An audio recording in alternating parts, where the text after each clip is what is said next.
Рада госпожина. Те я наричаха нея за означение, че принадлежи на госпожа Хаджировлама.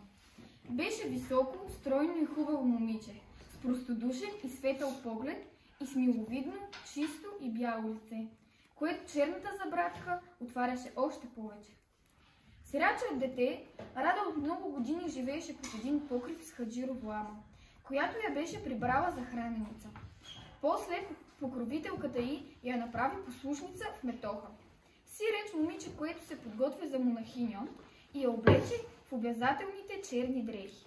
Сега Рада служеше като учителка на девойките от първия клас с 1000 гроша годишна заплата. Тежка е участта на всички сирачета момичета. Рано без наследение от бащина любов и защита и от майчина нежна грижа.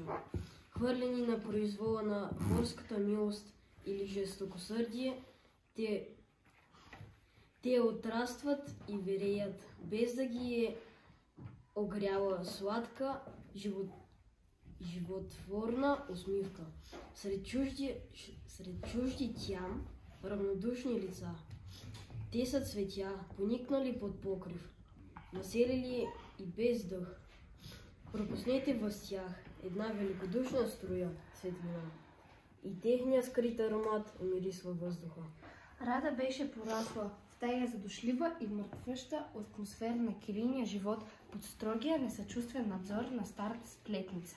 На Хаджировлама нито минаваше през ума, че е възможно по-човеколюбиво отношение към тая сирота. Тя не може да съзре колко деспотизма и ставаше по-чувствителен и неносен за Рада, заедно с разбуждане на осъзнанието й и човешката й гордост. Ето защо преди няколко време видяхме Рада, учителка вече, чешата на чорбаджийската трапеза на Хаджировламния брат.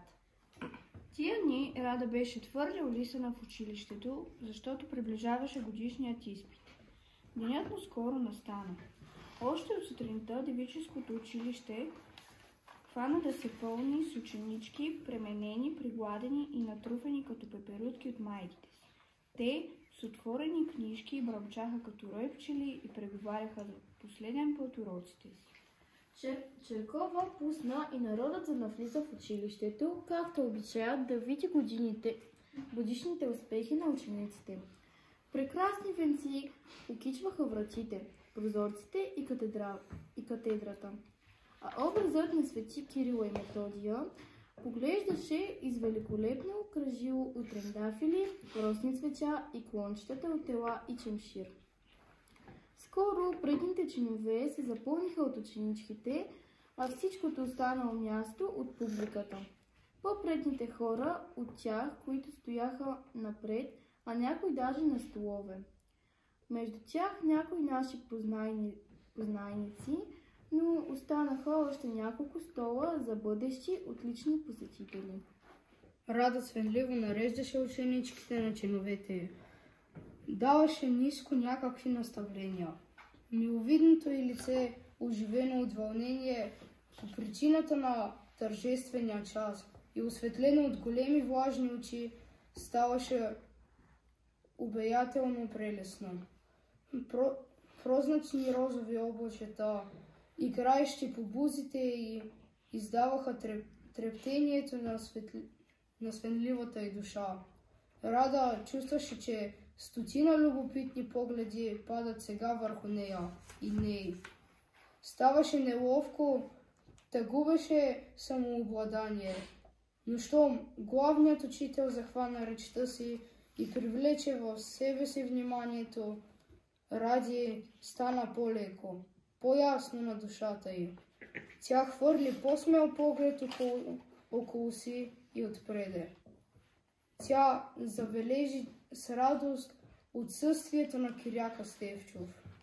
Мъжеството й се повърна. Речта се свърши при тържествена тишина. Тогава още не беше въведен обичаят на ръкопляскане. Изпитът се започна от първия клас по програмата.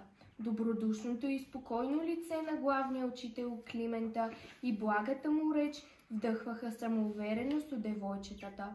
Рада с напрегнато внимание